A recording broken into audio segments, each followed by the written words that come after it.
Hello everyone, welcome to Model Kit Stuff. My name is Jason, it's Table Talk Day and we're roaring through February. I've put out some videos, we're going to talk about them, especially the one that has got me into a bit of trouble. Want to find out more?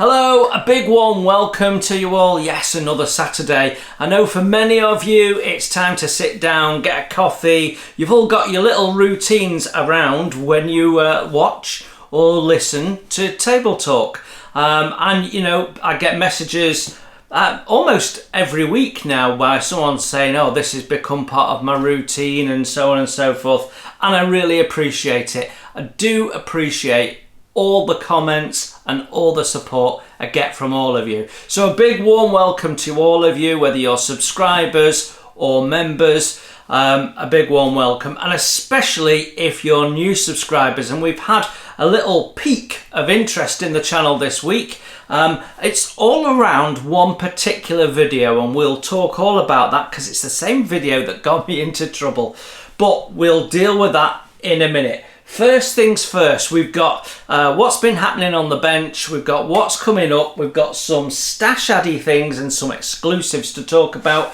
and then we've got a little bit of touching base with membership changes and bits and pieces like that, which we're going to throw into the mix as well. So, as always, lots going on. So let's get stuck in and start with what happened on the channel last week. So we started the week with this, a review of MIG Ammo's Lock and Load. And I said in the video that, you know, I thought it was all right, but, you know, don't rush out and get it if you've already got the pencils. I'm slightly reviewing that, I think, having worked with them a little bit more. One of the problems I've had is the fact that you've got separate leads, for want of a better term. They're breaking because they're so thin and small. So I've had an issue with them breaking, and I don't get that with these. These are pencils. So when I was a kid at high school, there was a story going around and you used to hear it fairly regularly. I don't know how true it was, but every time you heard the story, there was a different amount of money involved. But the story basically went that NASA spent X many millions of dollars developing a pen that would work in space, anti-gravity pen and all that sort of stuff, so that astronauts could write, and the Soviet Union gave their cosmonauts a pencil. And that, I heard it several times through high school. It seemed to do the rounds, and then everyone's heard it, and then the next influx would come in and it'd do the rounds again. And I think this is a bit like that. This is a pencil and it works really, really well. This is a variation of a theme and it doesn't really work as well, and you get a lot less colours. So I've got it, I might use it from time to time, but even some of the colours I thought was a bit dubious as to why do we want some of these colours. I mean, that's a weird one for me, the bright yellowy green. I'm sure I can use them from time to time, but they'll last a lifetime because I don't think I will ever wear them out. And it's the same with these MIG pencils, to be honest. I bought the full set when they came out, and I enjoy using them. You'll have seen me use them on a number of builds. The tractor, I did one of the Airfix aircraft in it, I forget. You've seen me use them several times on the channel. and I do really like them, and there's a big range of colours, but you know, I think this is a better option. And these in themselves are a variation of pencils, colour pencils for artists that you can get wet and they dissolve. So, you know, even that is just a rethink of the same thing. So yeah, that's where we started. Lock and load. Yeah, not as good as the name might suggest, but yeah, an interesting product nonetheless, and that's why we do reviews, so you guys can put your money where it matters. Then Wednesday happened, and I was really excited for this. So last week we talked about the stash ad, which was HMS Royal Oak. We'd filmed it all and we got it out. Now, it's been a very popular video, and it reflects the fact that it's a popular subject that's massively overdue in the market. And I've said this for a long time. I told Airfix this when Airfix was fishing for what ships we should buy, even though they had no intention of doing any ships. Royal Oak was one. I said there's a glaringly obvious gap. You know, if you do 1/350, there's your start point, Royal Oak. Anyway, I guess people from Trumpeter, you know, when companies like Airfix and Rival put these polls out, I guess they go and look at them and see what people are saying as well, because they've done the Royal Oak and they've done a reasonably good job of it. And you know, this is now what are we, a day and a half since that video went out, and it's already got 3 times as many views as I would have expected it to have, nearly 4 times as many, and 17 new subscribers in a day just on the back of that one video, which just shows you how much love there is from the modelling community for ships, and it is so underserviced.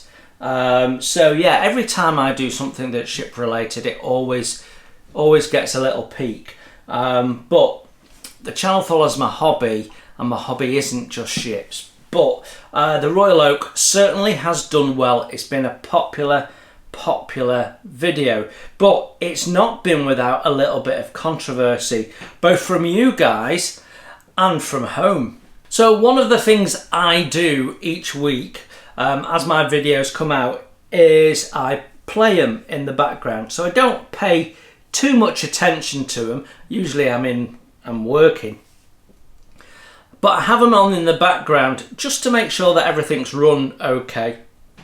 It's not often that I've pulled a video as I think about it, but I have pulled one or two in the past, because there's, oops, that shouldn't be there. There was a small issue with this one where you saw me talking to camera but you didn't see the parts, but the part was the boring gold base. So that was an editing error on my behalf, and I had skimmed through it after I'd edited it, and it took about 3 hours to edit that video, and I did skim through it as part of that process, and I just missed it, so apologies for that. But Paula came through as it was being replayed, so video goes live at 8 o'clock in the UK, and Paula usually heads off to work about 8:30. So she comes in to say, I'm going, and I've got that video playing. And of course, in the video, I've done some picture in picture, because we've been talking about that, and people said, you know, it'd be nice to see your reactions to things. Anyway, we're going to talk a little bit more about that in a minute. Anyway, Paula spots this, but she comes in at the moment where the video has gone wrong, and it's just me on camera talking to the camera, and you can't see the base. Well, that got me into a bit of hot water, because in the background is the kitchen. So it's the camera that's recording me face on is actually here at this point. There's I showed you the stand that I got from IKEA, has a ring lamp and my phone. So my phone is positioned there, the ring lamp is on, illuminating me, actually helps with the shadow on the desk as well, I've found. So that's looking at me, and you can see everything behind me. Well, there's a pan, clean pan on the draining board, and Paula went, "Why are you showing everyone our washing up? You should have tidied that up. You should have put that away." And she's got a fair point. We don't really want any distractions. But yeah, I was in the doghouse for a brief moment over that. Now, of course, that picture would have been a lot smaller, but I was, my eye was focused on it thereafter. And of course, what we don't want to do is continue doing something that the person you live with has pulled you up on. So that won't be happening again. So yeah, I got in a little bit of hot water about that. But I got some mixed messages about the picture-in-picture. So previously we'd had a little try with it, and I think it really came out of the Stalwart video, the first impressions of that, when I start really excited and get more and more deflated until I get borderline angry at the end. And people wanted to see that and wanted to visualize it rather than just seeing the parts of my hands. But what I got some feedback this time that my picture-in-picture was getting in the way of the parts, and there's not really much way around that. You will see that it moves to different corners, and that's me trying my best to keep myself out of the shot as much as possible. But I have to agree, it's a bit of a distraction, and I'm not sure that the distraction is outweighed by the fact that you see me talking. So I'd be very, very interested in your view on the picture-in-picture in first impressions. Now, I've been thinking about first impressions and how we improve the presentation of them, because they are a key feature of what we do here on Model Kit Stuff. And as I've said before, it's one of the most common ways that people find the channel. Case in point, 17 subscribers in a day on the back of the Royal Oak. So how do I make that better? Well, the way I see it is there's 4 sections to a first impressions video. You've got the introduction, where I am going around the box and what have you, and if it's a ship I'll usually give you a little bit of history, whatever I can remember off the top of my head as a general rule. And then we have the sort of going through the instructions section. Then we have the going through the kit parts section. And then we have the summary. So I was wondering about doing the summary face to the camera. That makes sense. Doing it just like this with the kit next to me and talking about it, I think that makes sense. I think that would improve the presentation of the video. I think we could probably even do that as part of the introduction. Have the kit, we can look at the box, then we can change view for the instructions. But then I'm questioning, do we actually need the picture-in-picture? If you think about first impressions without the picture-in-picture, the way I've always filmed them for a long time, you never actually get to see me. So I'm wondering if we can ditch the picture-in-picture, which is adding to my editing time. It's doubling it. Actually a little bit more than doubling it, I think. And also I'm not always remembering to switch 2 cameras on at once, and so that's why you have little gaps where there is and then there isn't, and so on. So I'm wondering about, if I talk to camera at the start and end of the video, do we actually need the picture-in-picture whilst we're reviewing the parts? I think you'd probably prefer to be looking at the parts and listening to what I'm saying. Then you've got the close-up of the parts, which I forgot to put the music on. I must have been distracted, because I remember having a look at music lengths to see which one would fit the best. So I don't know, got a knock on the door or something like that, and I moved on without thinking. But yeah, there was when you think about those elements, I think talking to camera during the summary is probably the most crucial time, when I want to be looking you in the eye and saying, look, this is brilliant, or look, this is pants. So I'm going to try that, but I'm interested in your view. Those of you that have seen the Royal Oak, did you like the picture-in-picture element? Would you prefer to keep it, despite the fact it might be a distraction? Or do you think the idea of me facing the camera start and end is better? I mean, that still takes a little bit more time because I've got two different camera setups, whereas with the picture-in-picture, I'm setting up two cameras, but then they're set up and we're just playing and pressing record and stopping. Whereas I would have to film this, and then I'd have to film the end piece. What I'd probably do is I'd film the kit and then set the camera up, film my end piece, my thoughts on it, and then film the introduction, because you don't need anything for the introduction. The only danger is I'm usually fairly excited at the start of first impressions. Yes, new kit, let's have a look.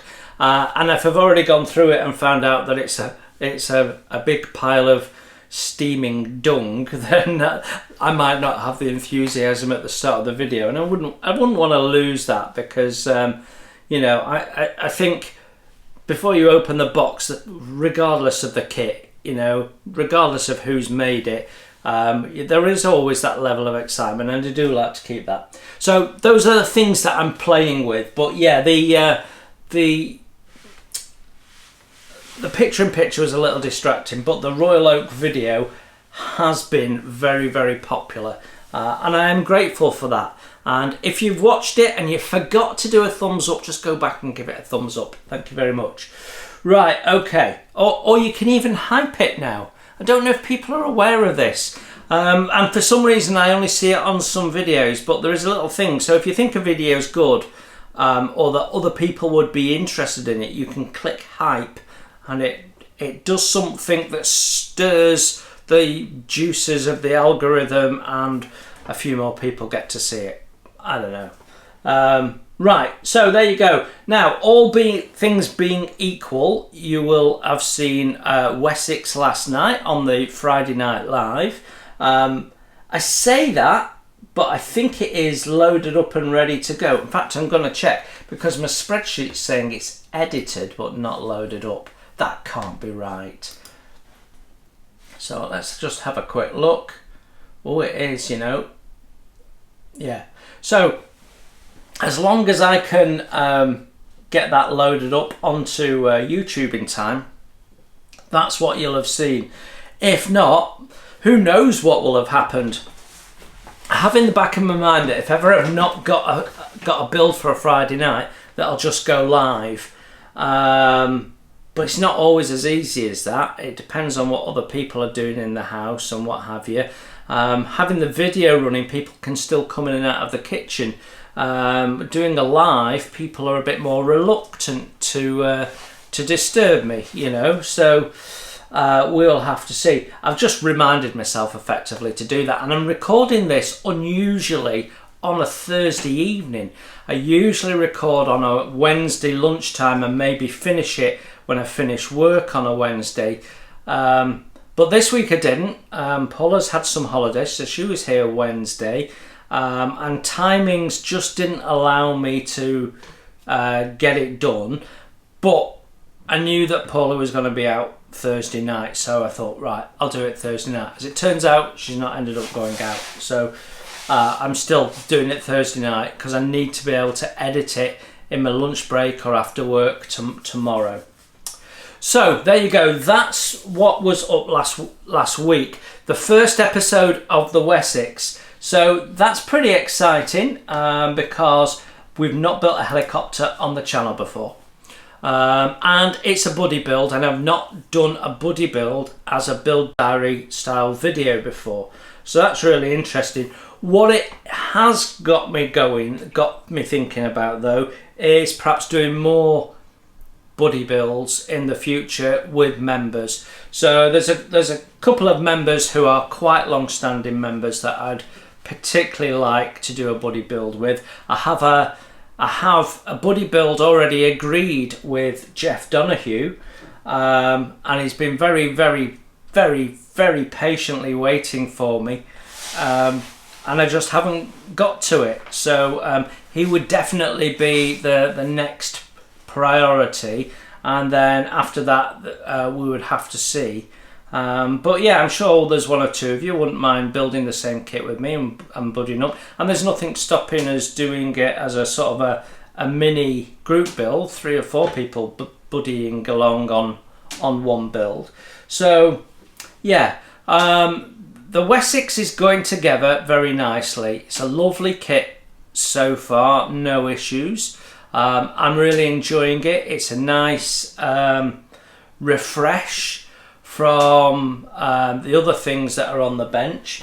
So actually I'm not going to show you the Wessix because it doesn't look like it's moved on that much, because we're doing a lot of detail painting of individual parts ready for final assembly and closing up the fuselage. So I'll probably be doing some of that either late Friday afternoon or certainly Saturday morning, and seeing where we can go with that. But the Wessix is coming along nicely. I'm hoping I'll have enough material for the next episode of Wessix in 2 weeks' time. Okay, so right then, that moves me onto what we got onto on the bench, all smoothly linked in, you see.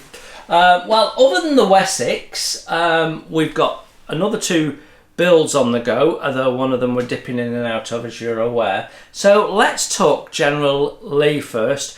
That'll change the tone. Right then, we have moved the General Lee forward. We've got decals on now, correctly placed, so they are aligned with the shape of the door, not with the bottom of the car. You'll also notice we've got some chrome work on windows and bits and pieces. I haven't finished, we've not done the bumpers yet. We're going to use a different product for the bumpers. So I've been using MIG Ammo aluminium tape for all of the window edgings, because they're anodized aluminium anyway on the real thing. It's a bit thicker than bare metal foil, and it's been a little harder to work with, but as you can see, it has done the job, and I'm quite happy with it. Comes in 5mm long strips, and it's allowed me to do the little bits along the bottom of the car which you saw on the very first General Lee's, which we're trying to replicate. For the bumpers, we'll go to the bare metal foil because you can cut out a bigger sheet, which is better when you've got this. I've managed to scratch the paintwork, which has really annoyed me, so I've got to touch up the orange, but I've got final clear coat to do. The decals were a nightmare. I mean, this is an old kit that someone's had in storage in the States that got sent to me, and the decals have been breaking up, and the flag on the Confederate flag on the roof, I had to patch it together, and I'm actually really quite pleased with it. I can see where there's a bit of patching, but I think most people looking at it wouldn't spot it, and that's the main thing. So we've just got to finish with getting it glossed up. I've got a little bit of silvering that I need to deal with on one decal. Got a little bit of silver, and I'm not quite sure why, but we've started the detail painting, so we've got that going on. We've prepped for the bright silver, which will be painted in around the grille, but the grille shape is wrong and it's too thick, so you're sort of painting the detail in because there's nothing there. It's the same on the back. The back's been painted in, but I've had to shape it freehand because there's no actual boundaries of bodywork and what have you. And pretty much every single element of this model I've had to wrestle with to beat it into submission and then beat it into shape, because nothing's fit. Lots of stuff isn't right and lots of stuff is missing. So every step, other than the basic body shape being okay, everything has been a real pain in the butt. But I've enjoyed it immensely. Sometimes it's nice to have that challenge that really pushes you along a little bit. And yeah, it's nice when you have to think about things and decide, how am I going to tackle that? And that's one of the joys I get from plastic modelling, and it's why I think that I find wooden modelling a little bit more relaxing, because there's less of that. You can, unless you decide you want to scratch build extra details, which some kits definitely require, usually you're okay. Right then, that'd be a stupid thing to do, Jason. Let's not do that. So that's really what was happening on the bench plastic wise, but we have moved the Grecian forward a bit too. So there she is. What we've done is we've faired the hull. The whole process of fairing the hull took me about an hour and a half in total, which I didn't think was too bad. Using my Permagrit tools, which makes a really nice quick job of it. And then we've put the keel in, glued that in as per the instructions. Now, if I was building this for myself and not as a for absolute beginners build guide, I perhaps wouldn't have put this in quite at this stage until I got first planking in. But I try to keep a little bit closer to the instructions when I'm doing the absolute beginners videos, because I think that's helpful for novice builders, and this is a novice kit.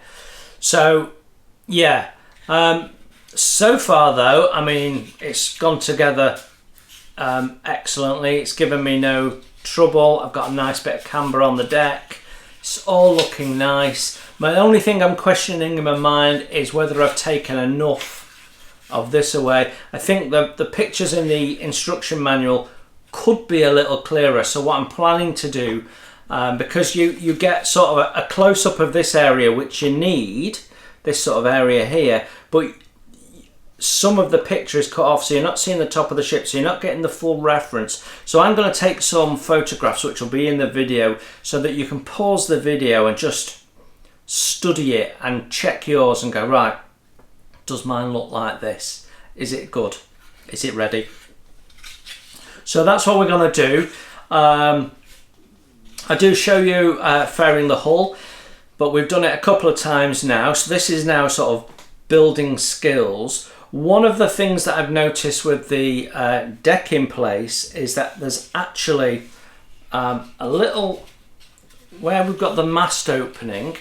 Let's see if we can get this on camera for you. Might have to move that. Where we've got this mast opening here, we've actually got a little bit of the former that's underneath in the way. So you're not going to get the mast in there as it is. Now, it may be in the instructions it tells you to file a flat on it or something. And it is angled, that mast. So maybe it helps form the mast and then the hole is covered up.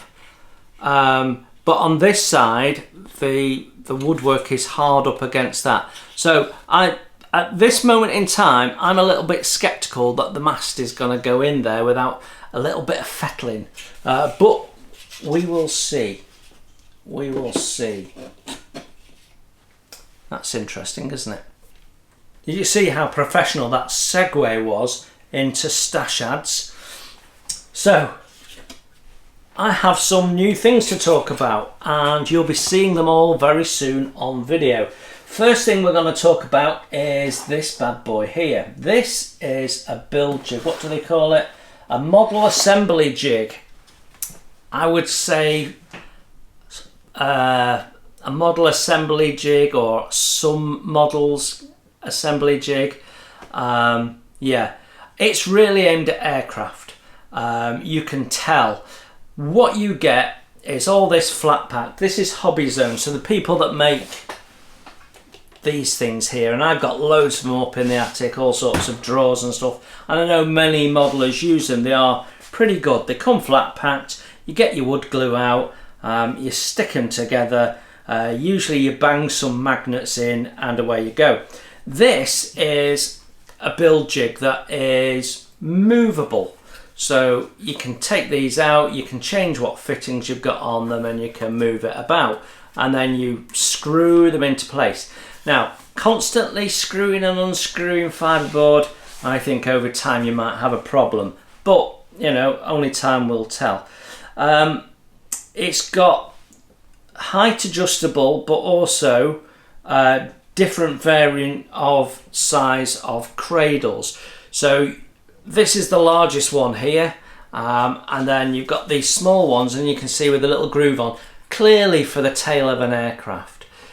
You're not going to build a model truck on that.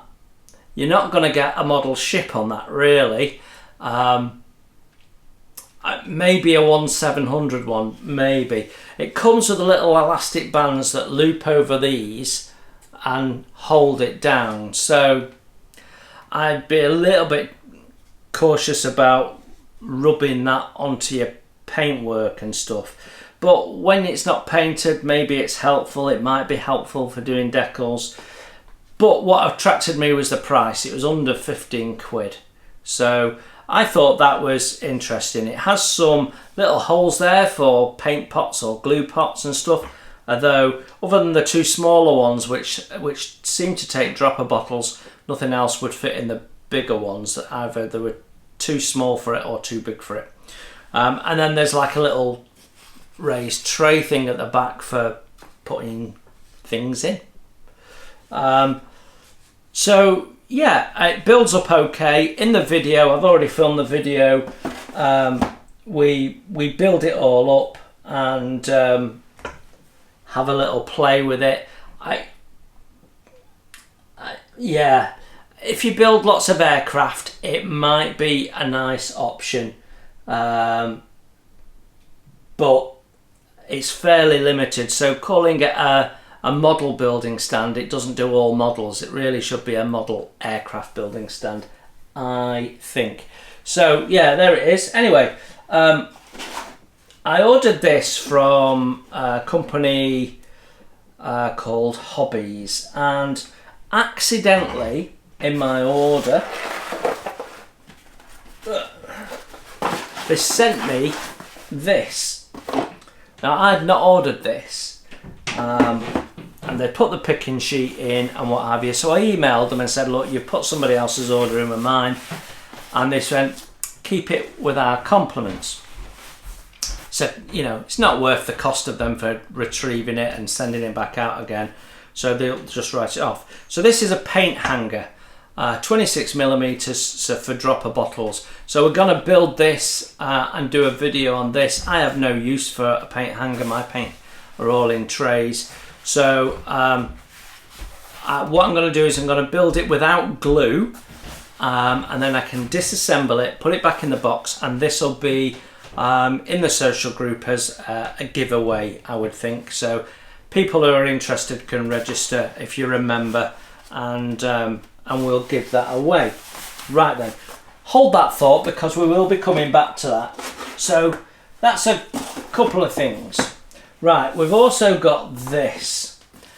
This is right hot off the press because this hasn't been launched as of yet.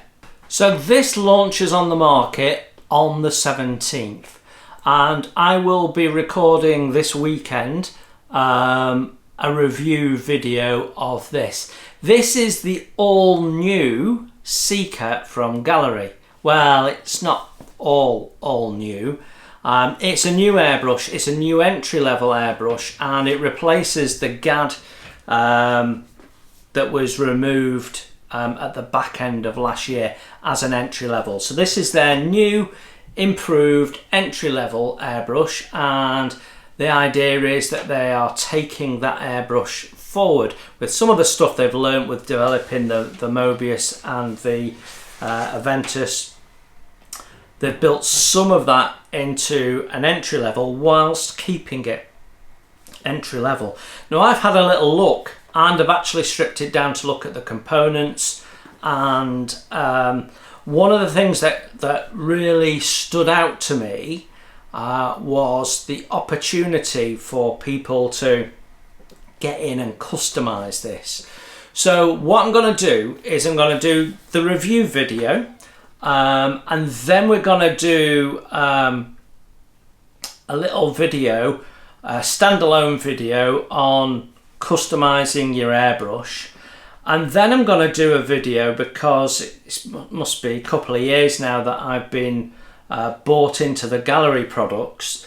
We're going to do a little video on what my thoughts are on what my real thoughts are on Gaahleri, because when you're reviewing products, and you know, we've reviewed what have we done, 1 2 3 4 5 6 7 8, I think we've done nine airbrush reviews, maybe even more. There might be some I'm forgetting, plus other tools and bits and pieces from Gaahleri now.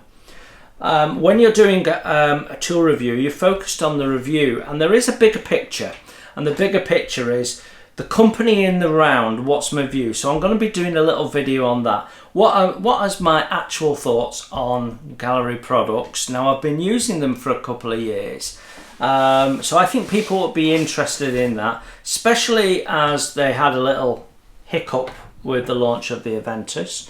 I have to say, I'm absolutely loving my Aventus. Really really enjoy using it. It's very, very comfortable.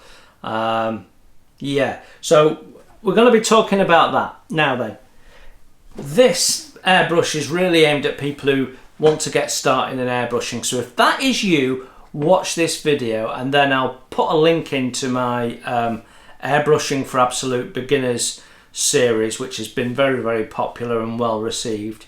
Yeah, this I think is going to be an interesting product, and I've got an additional discount on top of my usual discount, and there'll be a launch discount as well, so you definitely want to watch it. Because you can get a cracking deal if you're looking for an entry-level airbrush. But I haven't reviewed it yet, so I haven't come to any conclusions as to the good, the bad and the ugly of it all. But yeah, it's called the Seeker. It's launched on the market on the 17th. I hope to have my video out on the 17th as well. I can't put it out on the Monday, which would be the more usual slot, because I can't put a video out before it's launched. I don't want to put it out on the Wednesday, because that's a first impressions day, so it will probably be an extra video, and that's all well and good. So that's what I've got in the way of the stash ads. I've got a couple of products winging their way to me. So probably by next week we'll be able to talk about those, and then we'll be filming those product reviews. Now, we talked about a week, 2 weeks ago, I can't really remember, about the fact that we were setting ourselves up to be able to do more with the channel, and we have now got all of that in place, and it's all gone to plan. So I've got access to models, to certain brands of models, I suppose I should really say, at a reasonable price. So that helps me with a bit of purchasing power, and I'm going to have access to some products for the purposes of review. So inevitably I'm going to be getting stuff that I end up not needing myself. So, you know, I've got 8 airbrushes on my desk as I'm sat here. If I moved my camera around, you would see that I'm set up with with 8, and I've got others in boxes. I only use one at a time. So yeah, so as I get some new stuff, we might well be passing it on to members in either giveaways or, depending on what it is, cost reimbursement, so that the channel stays where it is. So whatever I paid for it, and including postage, that's what I'll be asking for. And basically members will get first refusal before I sell it on somewhere like Veterinus and with a reserve, to get the money back. It will be a good deal for you. Even if you are paying for it, it will be well below the RRP. So if you're not a member, or you are an entry-level member, now's the time to start thinking about whether you want to move up to the next level or become a member and join the social group, because the giveaways and the sales will happen through the social group. Now that brings me very nicely to what's happening with membership. We've touched on this a little bit. I've run a consultation with the members within the social group and got some feedback, and I've taken that feedback, and again, thank you very, very much if you were one of those members that gave me feedback. It's really helpful, because when I'm shaping things and I've got thoughts and ideas in my head, I can't possibly take into account the views of everyone. So getting your views helps me shape what we end up doing. And the result of that consultation is we made some amendments, and actually I think that's better for me, but inevitably it's also better for you guys who are members or contemplating becoming members. I am absolutely adamant that what I have put together is the very best value of any modelling channel when in terms of membership. I need to do some video recording, so I'll need a new members joining video, I need a new channel introduction video, and I've got some other bits and pieces that I want to film, so that I've got standard bits that I can slot into different videos from time to time, such as hit subscribe, or this is a review, not an advert, that sort of thing, so that I'm not having to constantly re-record those for each time I do those videos. So I've got a little bit of work to do. When that work is done, then we will launch the new membership. So it's going to be one additional level at an increased price, but you get a fair amount more, and that increased price covers my increased time pull in there. But you will feel the benefit, and if you're already a member, you will be able to tangibly feel that you're getting something more for the nominal amount of money that is a step up from where you are now. Again, I want to reassure you, if you're already a member, you don't have to change from where you are. You don't have any pressure from me to change that. You find what's comfortable for you, and there is no price change for the current membership.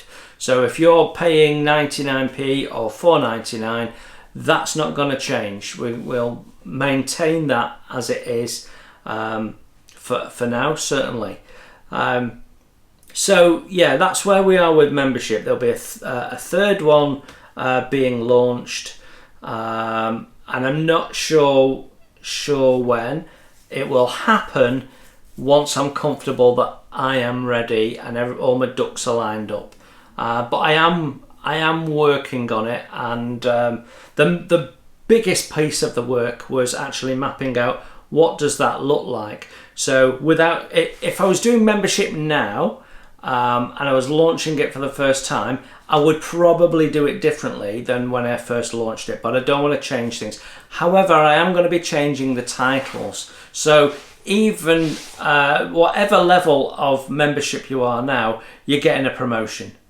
There will be an admiral, but you'll be getting promoted, whichever membership option you have now, you will be getting promoted within the 1850 Navy rankings that I use for membership. So yeah, look out for that. I will do a more in-depth members only video, so those of you who are not in the social group can be introduced to it properly. So the first 2026 members update video will be very much focused on that, what that looks like, and I'll do that when I've got in my head a go live date and what you need to do if you want to change your membership to one of the to a new level. So we'll be doing all of that. So if you're a member, that'll be a members only video for everyone, and you'll be able to see that. And that's just one of the other videos I've got to film on top of the usual stuff. Right, so putting all of that to one side, what's next? Right, shall we talk about what's coming up on the channel next week? So Monday is a members only video. The General Lee for some members is General Lee part 5. So we've not had a General Lee video for a little while. Obviously I have to have it finished by the end of the month, and I'm feeling that pressure. So I know I'm talking about getting some Wessix done, but actually my priority is the General Lee. If I can get the gloss coat done and finished on Saturday morning, then we jump on to a bit of figure painting and the Wessix while all those paints are drying. Then on Sunday we should be installing the glazing, putting the bodywork on. That's the plan. Now I can't do the gloss work until I've finished putting on the bumper foils. So there's a little bit of work to do, and then of course we've got, once the bodywork's on, we've got door handles and bits and pieces like that to go on, finishing touches. I've still got to scratch build a CB aerial, and originally the General Lee has an aerial in the passenger side front door, front wing, and in some early shots in the program you see the aerial up, and the story is that the actor that plays Luke did a slide across, jumped onto the bonnet and slid across it, and he caught his hand on the aerial and got a big gouge on it and needed stitches and stuff. And after that they always had the aerial plopped down. Well, there's still a little witness of 2 silver discs that I need to do. So what I was thinking of doing is, I've got these little key discs which are slightly proud, so I'm thinking of putting a lock on and then punching out a little bit of the MIG ammo foil, which is a bit thicker, and putting that on top and stacking it on to make an aerial. So I've got little bits and pieces to do.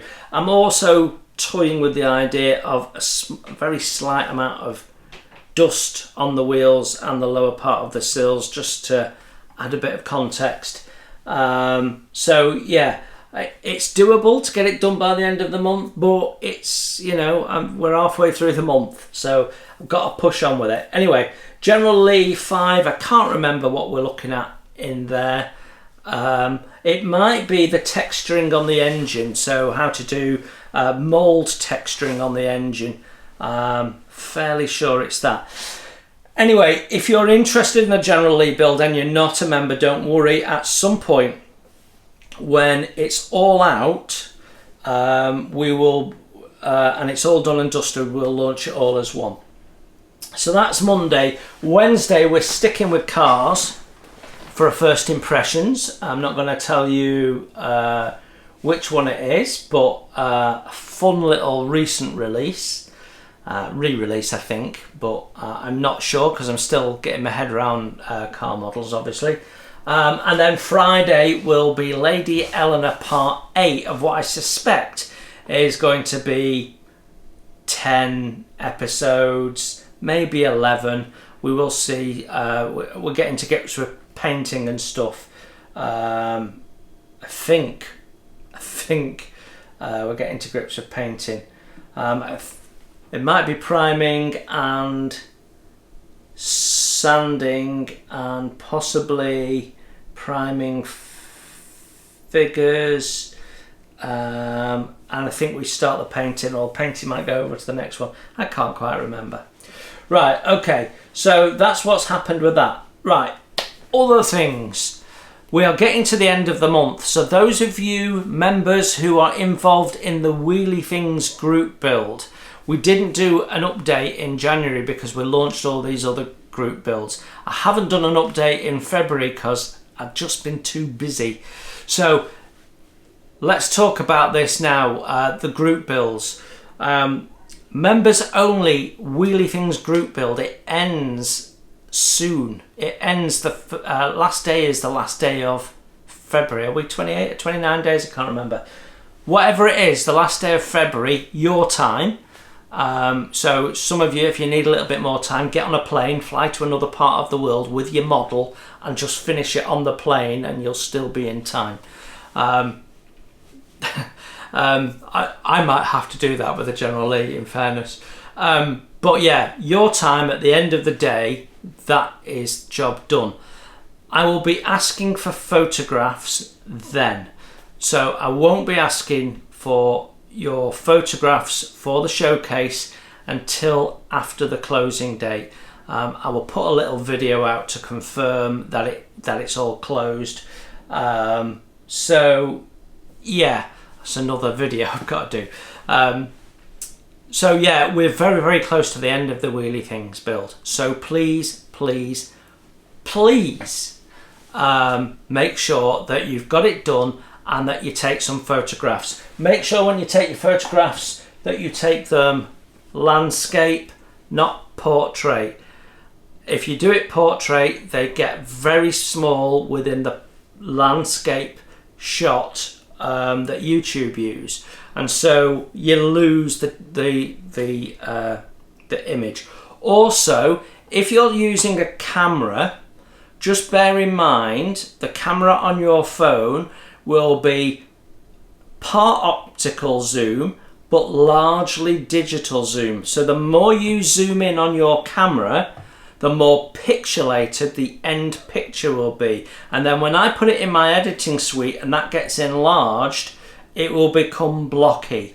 So try not to zoom in. Try and take your camera in and let the autofocus do the hard labour for you, rather than being miles away and then pinching out to zoom in, because you're gonna pixelate your picture. So to keep your picture as sharp as possible, what you want to do is take the camera in, let the autofocus pick up the detail for you. If you've got a digital SLR, then you probably know what you're doing, so just crack on. But lots of you are taking photos with your phone or with an iPad. It's exactly the same. You'll be sold these telling you they've got all sorts of zooms and what have you, but what you really need is the optical zoom, because that's the nice crisp one. As soon as you're digitally zooming, then you're constructing something, and that is when you're going to have pixels being manipulated and what have you, and you can't tell when you're taking the photograph because it zooms the picture and it's quite sharp on your screen. But you've got to remember you're digitizing it at that point, and I'm no expert on it, but that's what you're basically doing. And then I put it in my editing suite, and you know, there's some things I can do to sharpen it up a little bit, but if you're quite blocky to start with, then my hands are tied behind my back and I'm a little bit limited. So yeah, those are my top tips for taking a photograph. Now, other group builds that are on the go, they are year long, all of my group builds this year, with the exception of one. So just as a reminder, we have the in context group build going. I will be doing a group build video, probably going to be for start of March, the way we're going, and I will be asking you to confirm what group builds you're getting involved in and what you're planning on building at this stage in the year. I mean, we'll be a quarter of the way through them, won't we? That's a scary thought. So we've got the in context build on the go now. So that is basically build a model and put it in an environment that gives it context on a display base with a figure, whatever you're going to do to show you telling a story. That's what we're looking for. So that's the main group build that's running.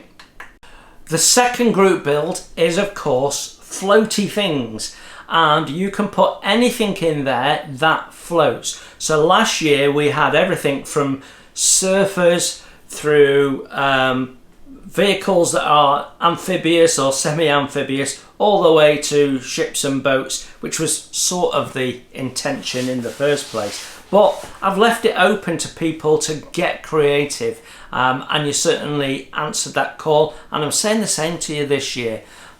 So yeah, and if you put your floaty things build, say you build a Grecian this year and you decide to put it in a seascape, you can also add it to the in context one. There's nothing stopping you putting a model into more than one showcase. So that's the other main group build that's going on. So again, year long, those two both running till the end of December. Wheelie things we've talked about, and then for members only, we have the anything but military group build. Now I will be getting to grips with that soon. I think you know that I'm doing Hopper's police van from Stranger Things, and then sorry, that's not for anything but military. That will come back to another time. That's for the TV and film one, which is running from the 1st of March until the end of August. So the point of that is that some people wanted that little timeline to focus the mind. So it's a 6-month group build. It runs from the 1st of March when the Wheelie Things finishes until the end of August, and you can build absolutely anything from TV and film. And again, I will be putting a little group build video out and asking you what your plans are for all of those group builds. So there's 4 going on, 3 available to subscribers, and one main one for the members. Right then, that is where we are with group builds. Now, one thing that happens on a Friday night, every Friday night pretty much, when I have a video out, which is almost every Friday of the year, is we get people coming in to chat in the live chat. And we have a good number of regulars, and then we have other people that pop in and out depending on what the build subject is. And one of the things that is almost always talked about is the weather. Everyone comes along and they come along, how are you, what's the weather doing, what's the temperature where you are today? And that's because there's some of us in the UK, there's some of us in America, there's others of us in parts of Europe or New Zealand or Australia or wherever it is, who are all following along, and it's different times of day. And of course it's different seasons in terms of weather, at least. And so it's really interesting that, you know, you get to hear someone's had 10 foot of snow and someone goes, really? I've had to roll my t-shirts up today and open all the windows. And so it's really interesting. And it got me thinking, we're very much focused on weather as a species for whatever reason. Does that affect your mood for modelling? And indeed, does it affect what you want to be modelling on?